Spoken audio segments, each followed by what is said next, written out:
Bəli, xəbərlərimizi sizlə bölüşdük. Həm regionla bağlı mövqelərdə, xüsusilə də Ermənistandan gələn açıqlamalar, Paşinyanın xüsusi olaraq mövqeyi var. 2026-cı ildə Ermənistanda gözlənilən parlament seçkiləri var və orada artıq namizədliyini də irəli sürüb və Azərbaycan-Ermənistan münasibətlərində də sıx dialoqun olması tərəfdarıdır Nikol Paşinyan. Həm elə Ermənistandakı daxili vəziyyət, həm Azərbaycan-Ermənistan, həm də Ermənistan-Rusiya KTMT fonunda təbii ki, bugünkü iclasdan da çıxış etsək. Biraz müzakirə aparaq istəyirəm regionla bağlı məsələləri. Canlı bağlantıda qonağımız bizi gözləyir. Siyasi şərhçi Mübariz Göğüşlü ilə həmsöhbət olacaq.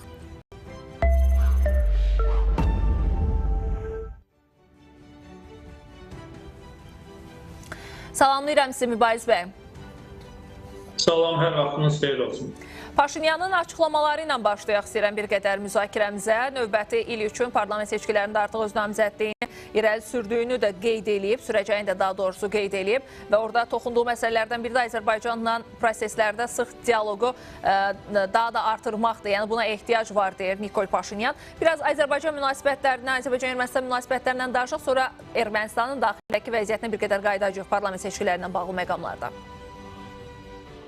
Təşəkkür edirəm. Hesab edirəm ki, Azərbaycan-Ermənistan münasibətlərini bugün üçün stabil, normal bir vəziyyətdə olduğunu deyə bilərik və artıq biz həftələrdir, aylardır ki, keçmiş cəbhə xəttində sabitlikdir, sakitlikdir. Biz sülhə doğru irəliləyirik, addımlayırıq. Əgər Ermənistan tərəfdən Paşinyan və yaxud onun komandasının üzvlərindən və yaxud revanşistlərdən hər hansısa bir yanlışlıqlar, yanlış addımlar, qərarlar olmazsa, düşünürəm ki, biz artıq bu il gecdir, bu il alınmayacaq yəqin ki, gələn il biz sülh sazişinin imzalanma perspektivlərini müşahidə edə bilərik. O vaxta qədər, o situasiyaya qədər hazırki durumu normal, stabil qiymətləndirmək olar və sülhə doğru aparan bir sıra addımlar atılır hazırda sülh sazişinin imzalanmasına doğru, daha doğrusu bir sıra addımlar atılır. Bu istər vətəndaş cəmiyyəti nümayəndələrinin dialoqu aparılır, Azərbaycanlıların Ermənistana səfəri oldu, ermənilərin Bakıya səfəri oldu. Azərbaycan öz ərazisindən tranzit olaraq Ermənistana taxıl vaqonunun keçməsi üçün tranzit olaraq öz ərazisindən istifadə etməyə icazə verdi. Bu, Azərbaycanın çox böyük bir jesti idi. Yəni, bu istiqamətdə bu və digər formada çalışmalar, görüşlər, müzakirələr davam edir. Bunları müsbət qiymətləndirmək olar və düşünürəm ki, bugün üçün istər Paşinyandan, istər onun komandasının üzvlərindən, parlamentin spikeri olsun, xarici İşlər naziri olsun və digər şəxslərdən verilən Azərbaycanla bağlı verilən açıqlamalar, Türkiyə ilə bağlı səsləndirilən bəyanatlar, Ermənistan, Azərbaycan, Ermənistan, Türkiyə və üçlü tərəflərlə bağlı səsləndirilən fikirləri məqbul hesab etmək olar bugün üçün. Yəni vəziyyət bundan ibarətdir. Biz də elə müharibədən dərhal sonra 5 il ərzində söylədiyimiz fikirlər də bundan ibarət idi ki, Ermənistan Azərbaycanla Türkiyənin yanında yer almalıdır. Yəni Azərbaycanın şərtlərini yerinə yetirməyə çalışmalıdır və digər bu kimi məsələləri icra etməyə çalışmalıdır və nicatını qərbdə, şimalda, başqa yerdə deyil, bu regiondan gözləməlidir nicatını və Azərbaycanla birgə bu istiqamətdə addımlamağa çalışmalıdır. Hazırda vəziyyət bu istiqamətdədir. İndi orada müəyyən revanşistlərinmi, başqa bu kilsənin nümayəndələrininmi, radikal qrupların çıxış və davranışlarını nəzərə almasaq, onları hesaba almasaq, ümumi və əsasən vəziyyətin qənaətbəxş olduğunu söyləyə bilərik. Bəli, elə sizin də vurğuladığınız önəmli məqamlar var. Əslində Paşinyanın qarşısını ala biləcək güclərdən biri olacağını elə özü də düşünür ki, buna qarşı da çox tədbirləri görürük əslində. Bildiyiniz kimi, kilsə ilə mübarizə üçün daxildə bir qrup yaradacağı deyildi. Bugün də yenə erməni mediasında xəbərlər tirajlandı ki, artıq bununla bağlı addımlar atıb 2-ci Qareginin hakimiyyətdən uzaqlaşdırması üçün planda istədiyi şəkildə gedir deyildi. Amma buna müqabilə olaraq da bir neçə gün bundan öncə İç Məclisində ona aid ola biləcək. 20 episkopun hər birinin birləşdiyi, yəni bir görüş keçiriləcəkdi ki, o görüşdən də detallar nədən ibarət oldu bilmədik. Erməni mediasında da çox tirajlanmadı bu məqam. Belə olan halda düşünürsünüzmü ki, 2026-cı ildə düzdür, Paşinyan öz namizədliyini irəli sürür, bunun üzərində də gedir-getməyin, amma qalib gəlmə kimi ehtimalı nə dərəcə yüksəkdir? Daha doğrusu belə desək, əgər hələ ki kilsədən çox sərt və ya ciddi bir addımı görmürük. Xaricdən dəstək, xüsusilə də Rusiyadan dəstək fonunda 2026-cı ildə daha qatı, daha kəskin, daha radikal bir addım görəcəkmi Paşinyana qarşı kilsədən? Mən hesab edirəm ki, istər kilsə, istər Paşinyana qarşı mübarizə aparmaq istəyən, qalib gəlmək istəyən qüvvələrin xaricdən dəstəyi yetərli olmadığına görə onlar bir nəticə əldə edə bilmirlər. Və Paşinyan bugün üçün situasiyanın, prosesin qalibi kimi görünür. Son baş verən hadisələrdə də bunu söyləmək mümkündür. Xüsusən də Ermənistanda anti-Paşinyan qüvvələrinin koalisiyasının sonuncu qalası olan kilsə, 2-ci Qaregin artıq, belə deyək də, obrazlı desək, küncə sıxışdırılmış vəziyyətlər. Müşahidə olunan budur ki, Paşinyan ona qalib gəlmək ərəfəsindədir. Əgər qeyri-adi bir hadisələr baş verməzsə, situasiya nəzarətdən çıxmazsa, Paşinyan kilsənin hazırki rəhbərliyini son dərəcədə çətin bir durumda sıxışdırmaqdadır. Mən bunu təqdir edirəm. Hesab edirəm ki, erməni xalqının elə faciələrinin baiskarı erməni kilsəsidir. Elə bu 2-ci Qareginin özünün bu məsələlərdə çox böyük rolu və iştirakı var. Bu düşmənçilik münasibətlərini, erməni və Azərbaycan xalqları arasında düşmənçilik münasibətlərinin qızışdırılmasında, Azərbaycan torpaqlarının işğalda saxlanılmasında və s. Ermənistanın Azərbaycana qarşı ərazi iddialarının saxlanılmasında kilsənin də, 2-ci Qareginin də, Daşnak Partiyasının da və digərlərinin də çox böyük iştirakı olubdur. Ona görə də Paşinyanın onlara qarşı olan davranışlarını və addımlarını təqdir edirəm.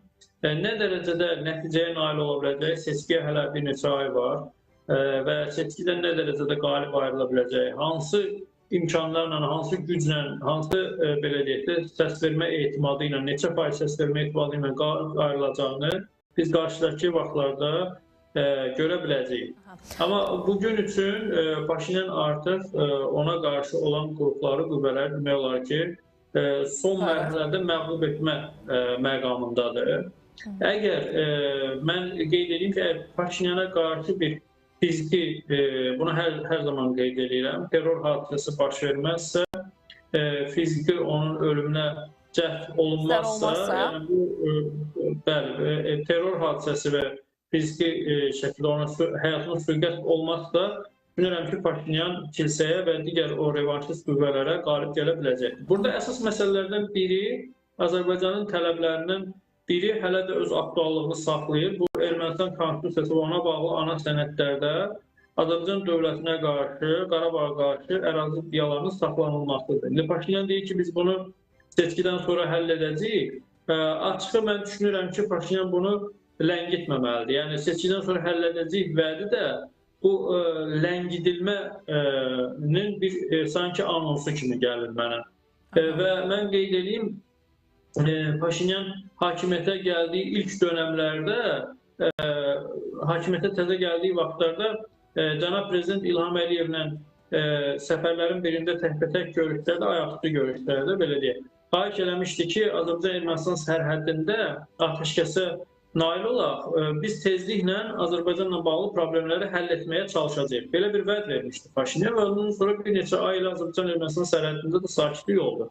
Azərbaycan dövləti, Azərbaycan rəhbərliyi bu məsələyə xüsusi diqqət göstərdi. Amma biz sonra nə gördük? Paşinyan gəldi, Şuşada yallı getdi filan. Yəni bu cür qızışdırıcı və radikal davranışlar göstərdi. Ona görə də tam bu məsələlər gerçəkləşməyincə inanmaq olmur. Bugün üçün və bugünkü situasiyadakı vəziyyət üçün qənaətbəxş qiymətləndirmə mən bir daha bağlı məsələnin dəyişikliyi gecikdirməməyə çalışmalıyım. Mübariz bəy, bir 3 dəqiqəlik vaxtımız qalıb. Düzdür, Paşinyan daxildəki vəziyyəti düzəltməyə çalışır, ancaq adamlarını da xarici səfərlərə göndərir. Söhbət kimdən gedir? Mirzoyan dekabrın 1-də 3-də Brüsselə gedəcək. Bununla bağlı bir qədər müzakirə apararıq Ermənistan və Avropa əlaqələri mənasında. Bugün də artıq Ermənistanın Xarici İşlər Nazirinin müavini İsrailin Xarici İşlər Nazirinin direktoru ilə görüş keçirdi. Regionla bağlı məsələlər, müəyyən istiqamətlər qeyd olunub, ancaq nə düşünürsünüz? Ümumiyyətlə Ermənistan-İsrail əlaqələrinin regiona töhfəsi nə ola bilər və Avropa ilə əlaqələrdə aktivləşməyinin səbəbi nədir? Yəni necə başa düşək bu səfərləri? Ermənistan ayrı bir dövlətdir. Yəni hər hansı bir dövlətlərlə, təşkilatlarla əlaqə qurmaqda sərbəstdir. Amma əgər bu qurulan əlaqələr, mən xüsusən Avropa ölkələrini nəzərdə tuturam, qurulan əlaqələr, aparılan görüşlər, müzakirələr bu Azərbaycan, anti-Azərbaycan ritorikasına köklənəcəksə, Azərbaycanla aparılan bu müsbət proseslərin pozulmasına köklənəcəksə, bundan ən çox ziyan görən Ermənistan xalqı və onun dövləti olacaqdır.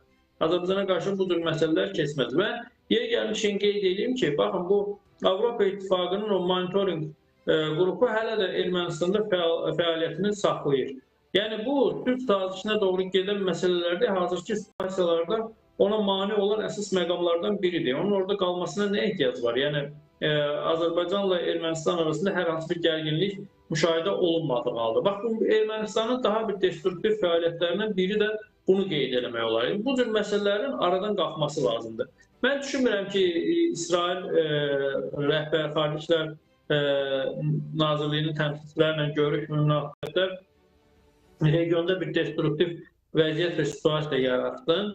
Amma daha çox təhlükəli məqamlar kimi mən hesab edirəm ki, Avropada və başqa bir sıra dövlətlər var ki, onlar hazırda gedən prosesi sanki pozulması üçün yəni cəhdlər göstərməyə çalışırlar. Bax, Ermənistan bu məsələdə diqqətli olmalıdır və Azərbaycanın ona verdiyi növbəti mərhələdə ona verdiyi bu şans mı deyək, bu fürsəti müsbət dəyərləndirməyə çalışmalıdır. Azərbaycan elə taxıl tranzitinə icazə verməyin özü, mən hesab edirəm ki, Ermənistan üçün çox böyük bir göstərici olmalıdır.